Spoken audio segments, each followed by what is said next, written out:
Happy Halloween, and welcome to Dear Watchers, a comic book omniverse podcast where we usually do a deep dive into the multiverse. We are usually traveling with you through the stories and worlds that make up the omniverse of fictional realities we all love.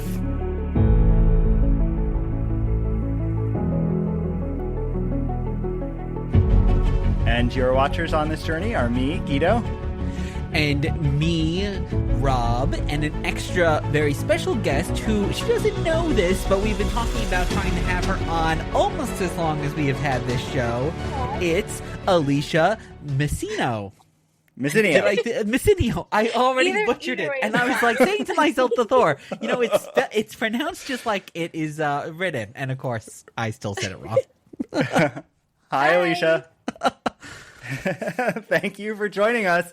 So for our listeners, Alicia is the manager at Earthworld Comics. That's our local comic store in Albany, New York. And she's been there on and off for almost 20 years. And really, this is every comic nerd's dream come true because you're basically like my drug dealer. But in a good way, but maybe more like, I don't know, like my deity or like the goddess of comics in my life. So thank you. But regardless, you're amazing. And we've bonded over the years, not just about comics, but about horror, which is, of course, why we asked you to join us today. And also soap operas, Days of Our Lives. And I'd also just say, I think a shared appreciation for kindness in the world. You're really kind, and it's clear that kindness matters to you. So we're just really happy that you agreed to join us and participate with us today. Is there anything we missed about who you are that you want to share? Thank you. Yeah, I think that's the great thing when we go into Earthworld, and so many other people we've talked to on the show have experienced this at their local comic book shops. It does feel like a community, and especially as we're increasingly in these more virtual worlds, it's just nice to come in and talk to you and talk to the other people at the store and also just see other people like shopping in real life and not on just the internet. Yes, and yes, the only thing is, I think every time Guido comes in, it's always a question: a bag or a box today for all your comics, and it's usually a box. That's how many he's getting. Well, welcome. We are so excited that you're here. And while we normally explore world building and storytelling through alternate universes or the multiverse, today we decided to span all alternate universes and imagine ourselves within them with a Halloween horror comics themed game of Would You Rather? So before we get into that, anything new to report, Guido? Well, this episode's coming out, if you're listening on the day it comes out, on Halloween. And you can go back to our last episode to listen to the director of a wonderful Halloween movie, WNUF Halloween Special. A number of movies, but that one in particular was our focus for our conversation. That's our most recent episode prior to this. And we keep putting out episodes every week of our bonus podcast, Omniversity, which you can learn more about on our website. So nothing else new. Well, Happy I was going to say, speaking of Halloween, yes, that's right. I wrote a little essay on the multiverses of Michael Myers on our coffee. So kind of going into the different plots of all the movies, which can be pretty confusing, and then kind of going into how the 6 or so timelines all go together. So you can read that and listen to our bonus episodes all on coffee. So back to this episode, we have a bunch of questions that we'll throw out for the three of us to answer, inspired by some of our favorite horror movies and horror comics, and some submitted by our listeners too. But before we get into that game, so how about each of us share a couple of things? So one, a favorite horror comic, and two, a favorite horror on-screen video, film, TV, what have you, that you would recommend to people. So Guido, why don't you kick us off? Okay.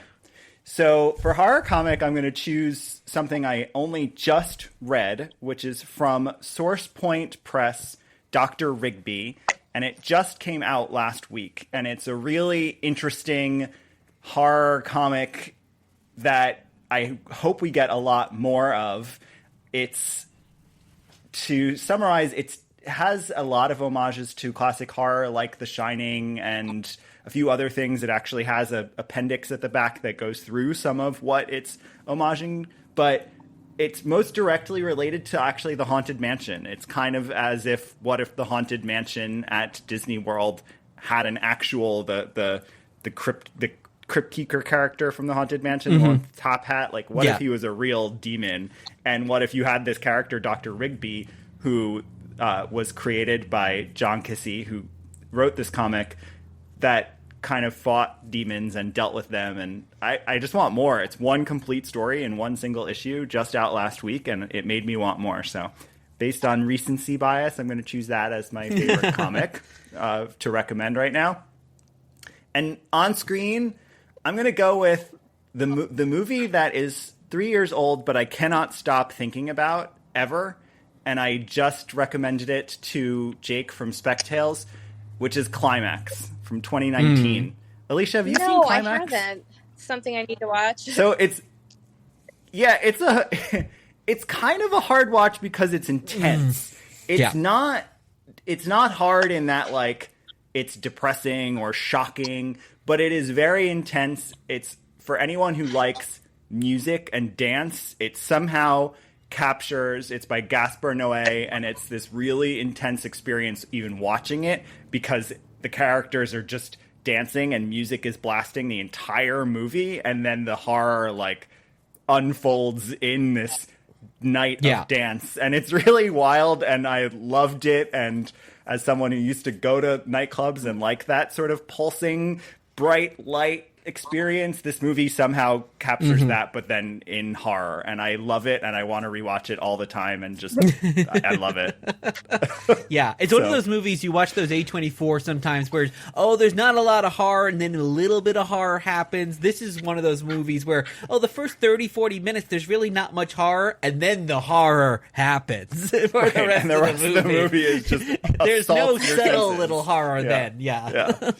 So yeah, Alicia, what's a horror comic you love, and what's something horror on screen you love? Okay, so I don't like recommending stuff unless somebody has like a specific idea in mind. One that I love is like Harrow County. It's about Emmy, like a reincarnated witch, and all the different creatures in her town. I'm giving just a very basic. It's very good. It's written by Cullen Bunn. Tyler Crook is the artist, and it's done by Dark Horse. It's great. I was sad when like the main story ended, but they do minis, like 4-issue minis, so you still get like little bits more every couple of months, which is nice. And yeah, we haven't read that one, but that sounds. It looks beautiful. The art's gorgeous, really cool. And like,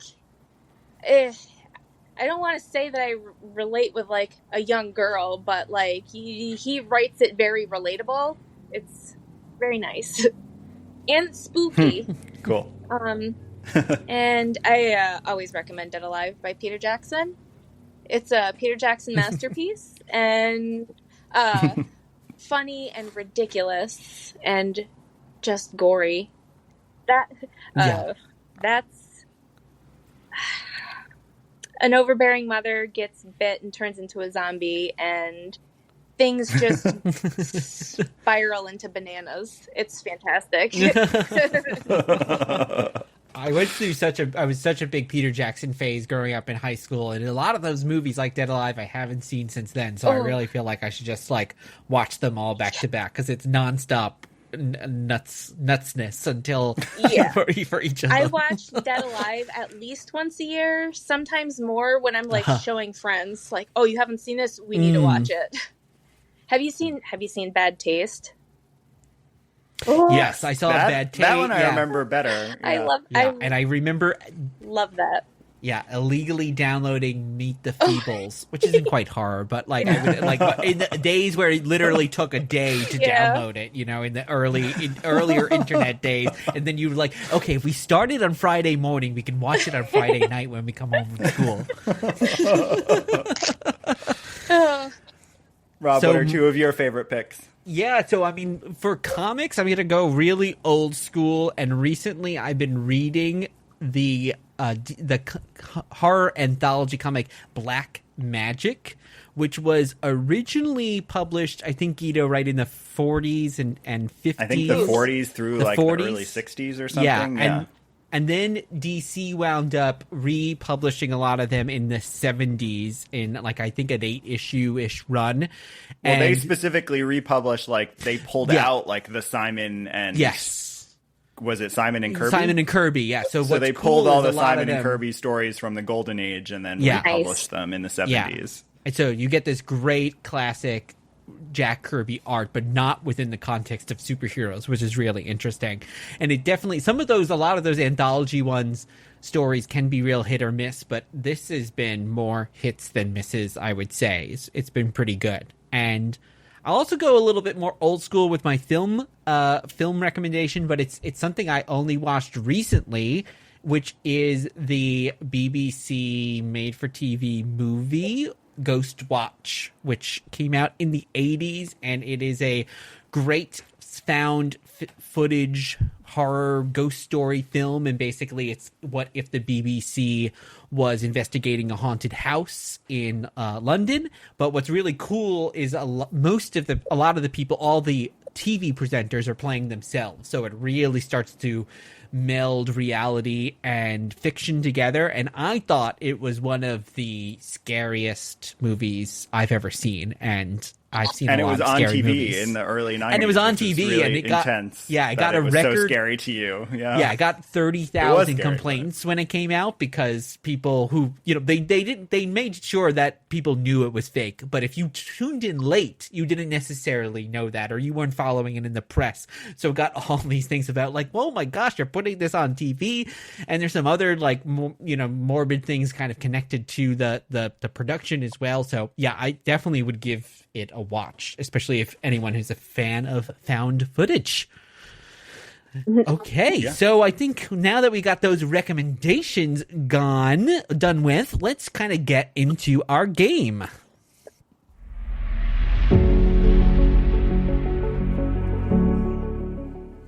All right, so we're starting easy. We're starting with the conceit of Elvira in Horrorland, which is a miniseries still coming out. You can go back to our episodes 45 and 46 for a deep dive into that, including an interview with the author, David Avallone.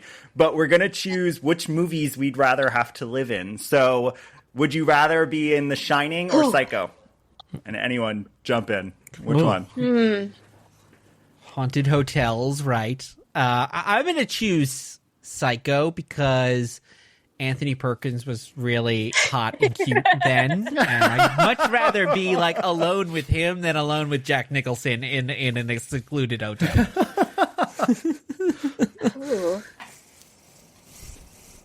I'll say The Shining. There's more space to hide. That's true. Yeah, it is a cooler hotel to be trapped in, like a place to be. I agree. But yeah, I think I'll choose Psycho. It's hard for me to separate my love of Psycho and then having just watched Queer for Fear on Shudder. Like, the queerness of Psycho makes me want to be there instead of The Shining. But definitely the hotel of The Shining, I would rather be there. I agree with Alicia.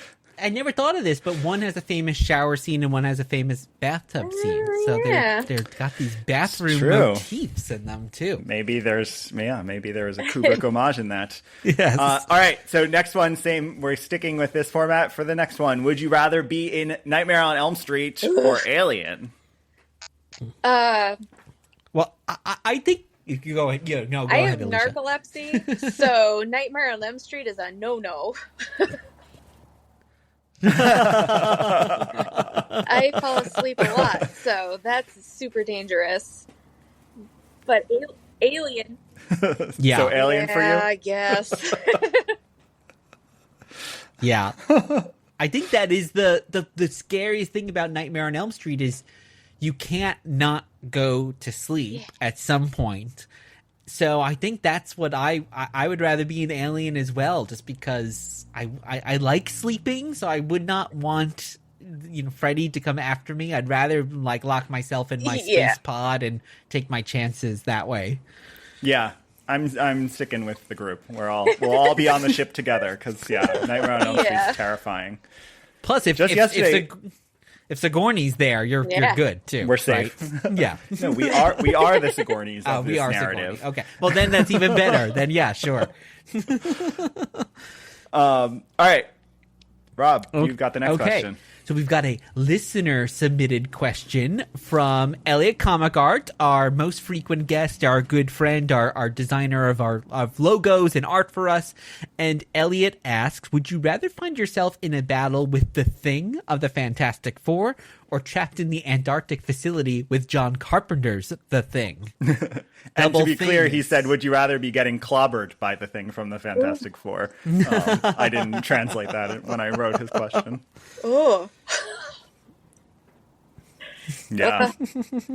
I'm going Antarctic because I don't think my chances of survival in any physical brawl, let alone with the Thing, are very high. Whereas my chances of survival in the Antarctic, I mean, I probably will end up dead since everyone in the movie does, but at least I might live a little bit longer. So I'm going with the Antarctic. I'll be in John Carpenter's The Thing. Yeah, I have to agree with your logic there. I would get crushed in one hit, so may as well turn into a monster creature thing first and then go. Oh gosh, I think I'm gonna break away from the group and say maybe as a longtime New Yorker, I'd be able to reason with Ben, who's the atypical New Yorker, and talk to him. I think we'd probably have a lot in common, and I wouldn't want to not know who the John Carpenter's The Thing creature that's is. An interesting dimension. Be very very paranoid and that kind of thing. So I think that whereas would drive Ben me more Grimm crazy. can't hide the fact that he's the Thing. Yes, exactly. Yeah. Actually, True. yeah, it's interesting. They're kind of diametrically opposed in that way. Mm-hmm. Yeah. All right. Well, good luck on Yancey Street to you. All right. So now we have one inspired by Nice House on the Lake with very mild spoils to the initial premise. So I don't think anyone has to turn this off. I think they're basically revealed in issue 1 even. Yeah. So would you rather live in a post-apocalyptic world, unsure if you'll survive, or be trapped in a mysterious house with random people getting everything you could want delivered to you, but not totally sure why? So Post-apocalyptic world. At least you got to fight for your own stuff, and there's no reason for anything other than surviving. You don't have to worry. You could become like Isaac Hayes in Escape from New York too, and or like in DMZ, or start to rule your own little corner of the apocalyptic world. I don't know anybody anything. I fought for this myself. Exactly. I agree with that reasoning on an instinctual level, but the mystery of the house, it's hard for me to I kind of want to be there because I want to understand. I want to be part of the unfolding mystery, even though it does you feel powerless because someone else is controlling what's happening. But I think I'll stay in the house. Oh, I think I'm going to choose the house because the cool thing that is there is that you can order basically anything that you want, so you're not going to really run out of food and things like that. And I'm not super up to date on the comics, so maybe some of that changes, but at least early on, you can get anything that you want. So it's okay. So you are waiting for the other shoe to drop the whole time. So yeah, that's true. I don't know, but the shoe could drop anytime in the apocalyptic world. But at least you you're could already be, prepared for true. it. Right. Yes. You've got your little kingdom of the city carved out. Mm-hmm. All right. And now, inspired by What If Volume 2, Issue 91. So this is back on episode 63. We had Ethan from Make Mine Amalgam. And this is where the Hulk is inverted a little bit in this What If. So would you rather be a kind, calm person who can turn into a raging superhuman brute, like the Hulk that we know, or be a raging, abusive brute as a person who turns into a calm, loving energy being, like the Hulk of that What If world? So, would you rather be, by default, a kind, calm person, or a raging, abusive person?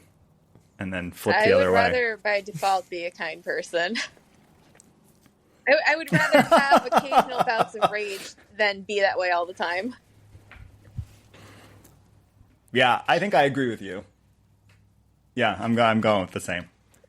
I also feel like, and maybe this is myopic, but, well, no, Rob can tell you this is going to be, I'm full of shit. Because I was going to say, I feel like I could just keep my rage under control and never turn into the Hulk. But Rob will tell you that's not true. Yes. I would definitely be the Hulk while true. I'm driving. Yeah, anytime we're leaving the house in a rush, I will be the Hulk. Yes, exactly. Well, Rob, what I are think you choosing? Well, in life, I think I'm generally a calm, collected person. Maybe sometimes too calm and collected, but that would be. So I think that is my default. So I think I would go classic Hulk. You know, be the nice, calm person, and then have that rage kind of come in, and then maybe hopefully you can meld the two together, like what Bruce is eventually able to do. Yeah, it's true. So this next one, Alicia, this one is inspired by one of your favorite horror comics, Bunny Mask. So we want to know, would you want evil people violently punished for their crimes by a woman in a bunny mask? Or rely on the law to catch them, but with the chance that they won't be caught? I want Bunny Mask to catch them.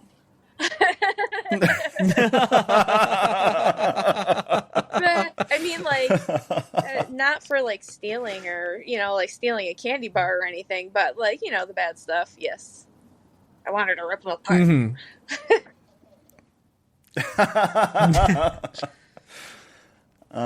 I'm going the law. Yeah.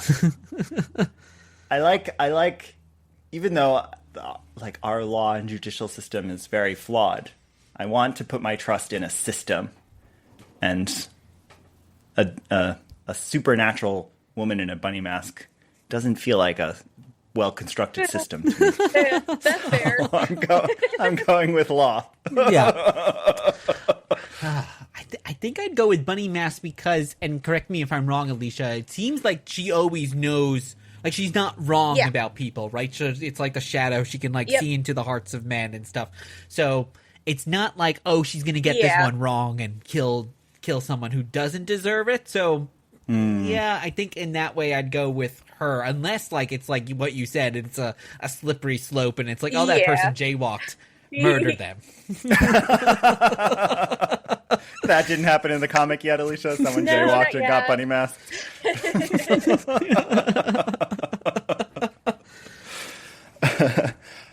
All right, so on to another recent horror series. This one inspired by Jake from Spectales, who got me to finally read this series. And when I posed this question to him the other day, his response was, that is a disgusting choice. Because inspired by Ice Cream Man, I said, would you rather never, ever eat ice cream ever again?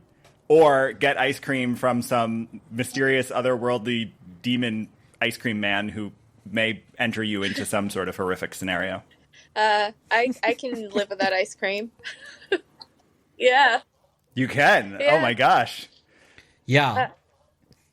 It's funny, I'm vegan and I don't think I could live without ice cream. So I think I'm going to take my chances. Now, non-dairy ice cream, of course, but I think I'm going to take my chances with this ice cream man and see where it gets me. Mm-hmm. Yeah, I'm as I think you know, I'm not a huge ice cream person, so I could live without ice cream. I'm not big, and I don't know, and I don't know is I've read some of Ice Cream Man, not all of it. I'm wondering if there's ever an issue where the Ice Cream Man has non-dairy ice cream. The horror of vegan ice cream. Yeah. Alicia, did you read any Ice Cream Man? I started the first couple of trades, but I have a problem where, like, if I don't stay current on something, it's kind of in and out. So eventually, I'll just sit down and plow through all of it again. Yeah, I've been I'm only on like issue 6 or so, and using the collected edition. I've just been reading 2 every few weeks. Oh, yeah. Some of them are quite dark, so it is good to take in small doses. That's true. Yeah. And speaking of new horror comics, this next one is a favorite of mine. It's from Maniac of New York.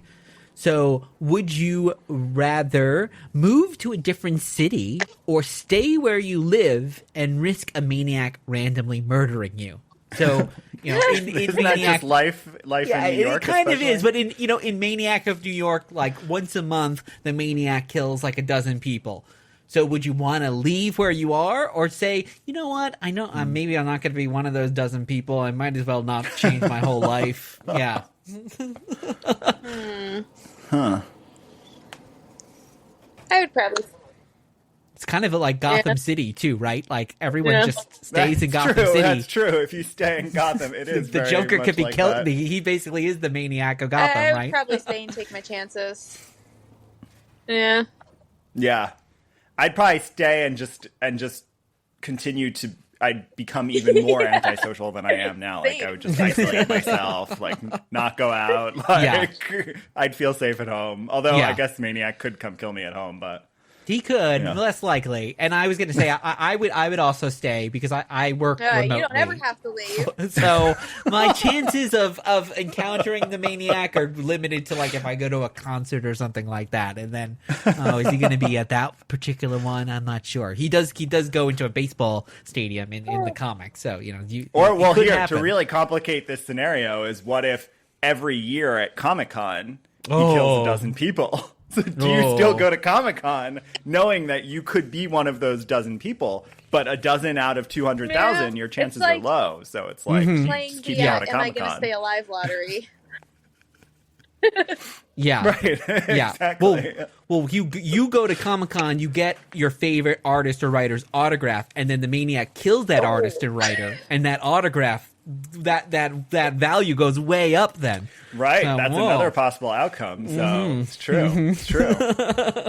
Yeah. Or the maniac kills the person who's trying to get the same back issues I'm trying to get. Exactly. And Yeah. then I'm good. There could be benefits here. Okay. I think we solved Maybe this I'm going one. to become the maniac. Yes, that's true.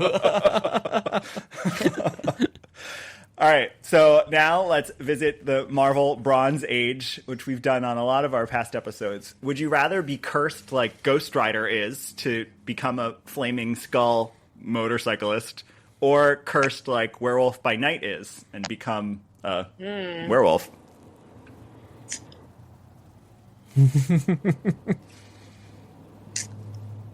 Oh, that's a tough one. And yeah.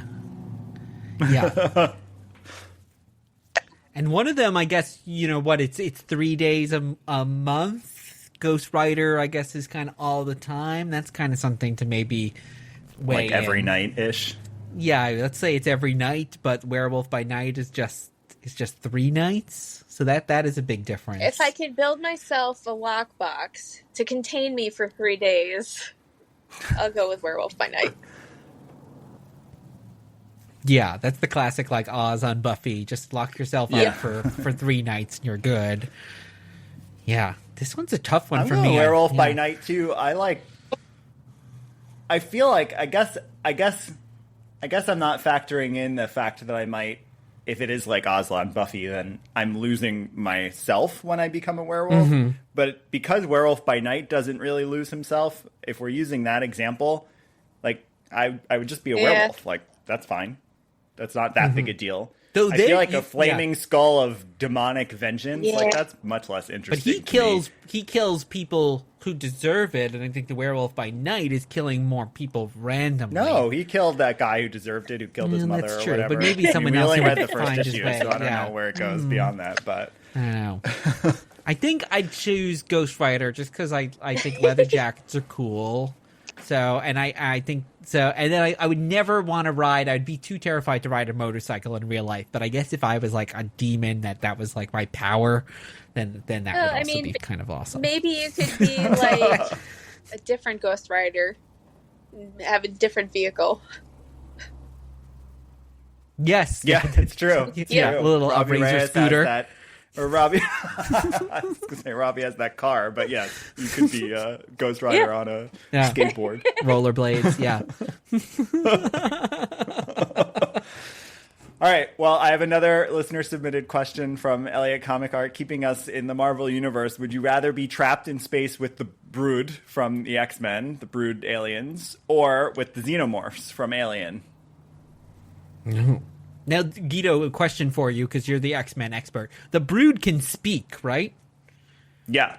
Yeah. So I think I'd go with the Brood, because maybe you could kind of like talk to them and reason find with out them. what reason and with they them. have like a, well, I guess the Xenomorphs have a queen too, because I was gonna say the Brood have like a queen, so I feel like they have a society, and you could sort of figure out what their motivation is. But I guess ultimately they are just trying to infect you with the Brood, like the Xenomorphs kind of are. So I don't know. The Brood also look a little less scary than the Xenomorphs. Oh, I don't know. I feel like they're scarier looking, actually. I'm gonna have to go with the Brood then. I already chose Xenomorphs once. I don't need to live that twice. Exactly. That's true. Exactly. That's true. Yeah, I think the speech is probably that's a big factor. Yeah, and the Xenomorphs never. Even in like the prequels, they don't have some sort of psychic communication, right? I don't remember some of those prequels. Like they're hazy memory for me. But I'm going with classic Alien and Aliens. They definitely don't. Right. You know, they definitely don't talk. Yeah. Well, we have yet another question from Elliot. He probably should have just joined us for this episode, but he's got 3 kids. He's got a busy life. He's drawing things all the time. So Elliot has another question for us, which is, would you rather be in Marvel Zombieverse or in the DCeased verse, where DC is basically zombies? So zombies with the Marvel folks or DC characters, basically. I'm gonna go with Marvel. Marvel zombies. Yeah. Yeah, I think because if it's the end of the world and it's zombies, you at least want some quips. And Batman and Superman, they're not doing some jokes at the same time, right? See, my thought though has more to do with like what people always say the DC issue is like you have they are gods, right? Superman and Wonder Woman are gods. I don't want a zombie god around me. And I guess while there are some gods in the Marvel universe, I'm sort of imagining they'll stay elsewhere. Yeah, but zombie everyone Hulk, on Earth, zombie the Avengers, Thor, the you don't want X-Men, them, right? Yeah. Yeah, but he'll be on Asgard, right? He's not gonna. He's on Asgard. I'm imagining like zombie Avengers, zombie X-Men. They all seem like I can escape from them more zombie easily. Professor X or zombie Jean Grey, and your like head explodes like scanners. Basically, that could be. They don't even eat you. They eat your brains after they explode them. So we're all staying in the Marvel zombie. Yes, I think. Yeah. Yes. Yeah, I do love DCeased though. That is, I actually like DCeased far more than I like Marvel Zombies as a comic. But I'd rather live in the Marvel Zombieverse too. So, to close us out, here's one last horrible, terrible, no good scenario. So, would all of us rather never be able to read another comic or never ever be able to watch another horror movie or TV show again? So you can never read a comic again, or Alicia, never. your face. Yeah, and we kind of did this question for Alicia because I think for Guido and myself, the answers are a little bit more obvious. Oh, that's terrible. Yeah, I can't pick either. I'd rather just be dead. I need to read and I need to watch things. It's entertainment and imaginary, and if I can't have like all of those things, I don't want anything. That's like if I was forced to choose, shit, I don't even know. Yeah. Yeah, blow it all up and burn it to the those ground. things have been Exactly. a huge part of my life for most of my life, so I can't choose. Yeah. Well, that's you kind of have the answer. I feel like that is often in a genre movie where it's like, choose this or choose that. It's like, no, I choose the thing that you didn't say, and that's like what defeats the villain in the end. So Alicia's the final girl in your scenario. Exactly. Yes. Elliot and I once did this question for each other with comic book movies or comic books, and it was fun because he's a lot more in a visual medium as someone who likes to draw and art, and so the movies mean a lot more to him than the comics, even though comics are a visual medium, but he likes the screen visuals. So he'd rather watch movies and never read another comic, and I chose I'd rather read a comic and never watch another movie.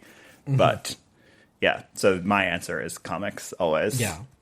Yeah, I not to surprise you, I would choose the movies or TV shows for horror. But there are plus and minuses, because I think the thing about a horror movie is like you really have to like sit down and like put 90 minutes away. A comic you can take in smaller increments too. So you can read a comic on the bus, but I'm not the kind of person that like can sit and watch a horror movie on the bus, although some people can. So yeah, there are plus and minuses to both, but I'm just such a horror movie fan that would be tough. I think they both go with each other. It's just different formats of the same kind of entertainment. Some people are better at writing books, and some people are better at writing movies. I still can't choose. I'm sorry.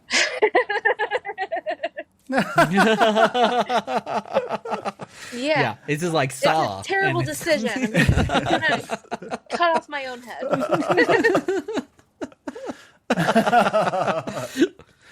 The other thing about comics for me that I'd have to choose is actually Alicia thinking about like Days of Our Lives and our relationship to that, though neither of us are able to watch it regularly anymore. There's a comfort, I guess, I take in that there's a story being told that will be told after I'm dead. And while some horror franchises have been going on for 40 years and will keep going on, I think they're less serialized than like a comic. And I love a story that's going to be going on forever, that I can enter whenever I want. Yeah. And there's something really compelling about that. So still. Yeah, it's interesting though. I think movies are the opposite, which I talked a little bit about in my essay on coffee plug. That as movies, I think because there's flesh and blood actors connected to them and things like that, it's a little harder to kind of revamp them, and that's why you see things like Halloween. Once a generation, basically, it gets redone for, okay, now we're doing the post-Scream Halloween. Now we're doing the very Blumhousey Halloween, which we have now, and then earlier we've got like the 70s and 80s slasher ones. So it's a little harder, I think, with comics because you don't have like real, people. You can kind of keep that story going so much longer without having to just, okay, we're going to change everything every 10 years. Yeah. Yeah. Wow. So you found a scenario, Rob, that was undoable for Alicia. I know. Ended the multiverse. The omniverse has exploded. Right. The world has collapsed in on itself. Yeah. Well, that was lots of fun to explore. Thank you, Alicia, for joining us. We hope you'll come back again. And can you share with listeners how they can find Earthworld and you, and what to find you on? Facebook. Earthworld is in Albany, 537 Central Ave in Albany, New York. We have a Facebook and Instagram and Twitter. I think it's all Earthworld Comics. Earthworldcomics.com. And very funny memes. So even if you're in other places of the country and you can't actually physically shop at Earthworld, you'll always have some very funny comic memes and comic movie memes that and posts and tweets that you can definitely enjoy no matter where you are. Yes, agreed. So and if you go there almost every week, you might run into Guido and me. Guido walking away with a 2 boxes full of comics. And we hope our listeners had fun. You can tweet us your would you rathers. Send them along. We'd love to hear what scenarios you can think of inspired by your love of horror and comics. Yes, and make sure you review, like, subscribe, and join as members at dearwatchers.com. Just hit join. We'll be back soon with another trip through the multiverse. And in the words of Uatu, keep pondering the possibilities. And happy Halloween.